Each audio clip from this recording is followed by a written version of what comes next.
Does your furry little baby want to travel with you wherever you go?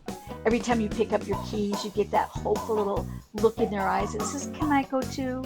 Well, my furry baby Isabella sure does. And today I'm going to share with you how I keep her safe while we travel in the car. Now, of course, this is how Miss Isabella would really love to travel, with her head hanging out the window, sitting on Grandpa's lap, running back and forth between the two of us.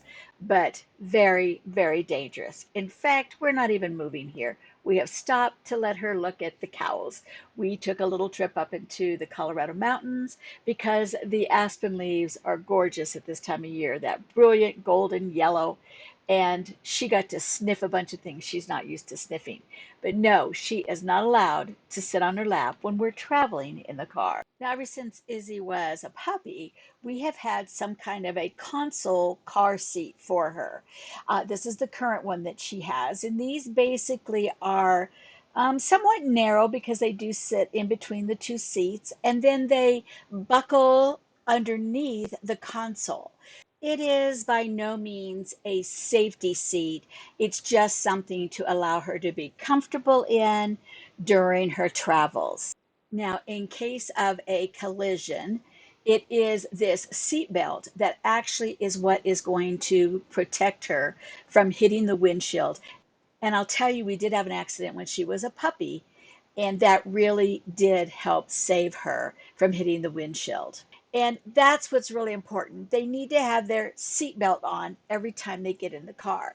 When we get in our car, Izzy gets in her seat, we put her seatbelt on, and then Nonna gets her seatbelt on too, so that she always sees we're both buckled in. Believe me, dogs are smart, and they do kind of start getting into those routines and might not know that they're being safe, but they do know that not only do they have to wear their seatbelt, but you are wearing one too. Now, from what I understand, it is this stretchy piece here that's really important for a seatbelt for dogs. If there is some kind of an impact, that does give a expanding and then less harsh retraction back on the dog. And I understand it's supposed to keep them a little bit more, I don't know if it's safe or just less injury, or it's just a cushion of some sort. So we do use this particular seat belt with Izzy. And there are times when she is able to roam just a little bit more in the back seat. We're trying to really train her to be able to go on this long car ride and to be always in her harness, always with a seatbelt, but to have a little bit more movement.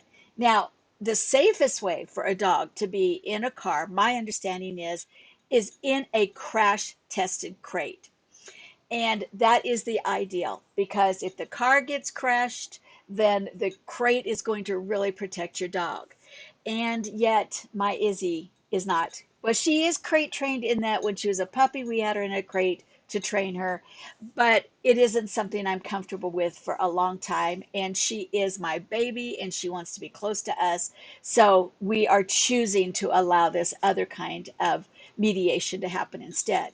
So we do add this seatbelt to clip it to the other one, and it does allow her to extend then across the seat in the back seat if she should want to. So here's the biggest problem I have, especially when I'm the one driving. She will sit in her little seat very comfortably, and then her little paw will come up and she'll pat my arm. And what she wants is me to put my arm around her. And a lot of times it's just a comfort thing. Other times she'll actually want to lay her head in the crook of my arm and take a nap. Now, obviously, that's not a good way to safely drive. So we are trying, especially with this trip coming up, to encourage her to actually go in the back seat and be more comfortable there.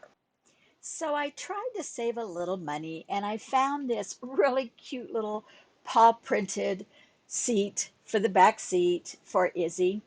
And it hooks over the front seat and it hooked over the back seat headrest so that it would be something that she could sit in and still be able to see out the window. The thing is so flimsy that I just don't like it. The side rails have a little bit of PCP pipe, but The front is just styrofoam. It's not sturdy at all. I actually even put the first aid kit that we created underneath the seat so that it would give it some stability, and it slides all over the place. So I was not comfortable in this at all. Now she sat in it okay. The seatbelt was a good length. All of those things worked really good. I just don't think there's much structure in it. And when she stands on it, it actually just collapses. So I bit the bullet and I bought a new one. This one was actually twice as much as that one was. Still only, a little over $30. But the construction of this seat is like night and day.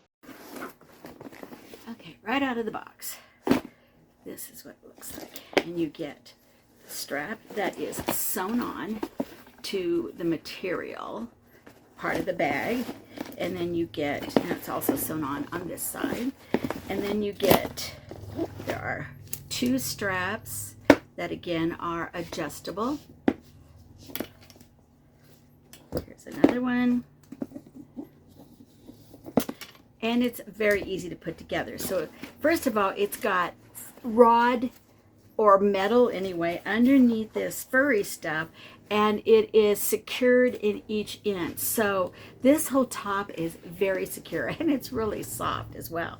So when you lift it up, you'll see inside here there's these expandable kinds of holders, and then there's these Velcro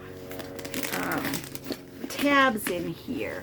And what you want to do is you're going to open up these Velcro pieces here, and it's a tough Velcro, and we're going to slide this one in it, and then we're going to secure that Velcro down in there. Okay, got that one. And then we're going to open this one up, and we're going to push that rod all the way into those corners, and secure that as well. So you can see that is not going anywhere. Now inside of here, you're going to find that there is a sewn in and a really good secure belt. I don't count on these. I'm going to show you when we get into the car what I count on. But on the other hand, securing it to here, it would take a pretty good force for this to come off. But there is Velcro back in here and in the front, and that is for this piece here. Now, I wish that you could take this off, because whatever is in here is very thin. It was all crinkled up from packaging. This, on the other hand, is so soft. But I would really like to have had this to be like a zippered kind of thing, and you might be able to find a way to do that and maybe put my own cushioning piece in here. We have a cooling pad that we put on here when we go places that it's really hot, and then I'm going to put her little bed in here as well in the wintertime when we have long travels, so maybe that'll help. So I am going to put this in, and again, secure it with that Velcro. That put this in there. What do you think, Iz? Come on, get in here. Let's see. Get in here. Here we go. Yeah, look at your puppy. Do you like that? Oh, is that your new bed? Yeah, Izzy likes her new bed, huh? Yeah, and you know what? It's got mesh on the sides here so she can see out. And it has a really nice pocket right here too, which I think I'm going to put her water stuff in. No. So these pieces then, the straps, have hooks on the side here, and there is a variety of ways you can use these. Now I plan to put them in the back seat, around the headrest in the back seat, secure it on this other side. And what that's going to do, it's actually going to lift her up so she will be able to see out the windows. So again, this strap on this side, does the same kind of thing. These will both go over the headrest. Now there is another strap back here in case you want to use this in the front seat. You could have this go around the seat and help secure it. I'm going to see if we could utilize that somehow in the back seat, again, to keep it from rocking or tipping and just make it all that more secure. So as you can see here, our car seat in the back did pull forward in this one section, which allowed me to secure the seat around the back as well, so it's very stable, and there's still room to put the first aid kit underneath, which, by the way, is for both humans and dogs. So if you want to know how I put that together, here's a link above to show you. I hope that you got some good ideas from this video, and I know you have more. You know, we're all just for parents who want the best for our babies. We want them to be safe, we want them to be comfortable, we want them to be happy. It's peace of mind for us. So if you have ideas or things that I forgot or challenges for me, please put your comments below and let's all share, because we want the best for our baby. So from Nonna and Izzy, have a fantastic and safe week.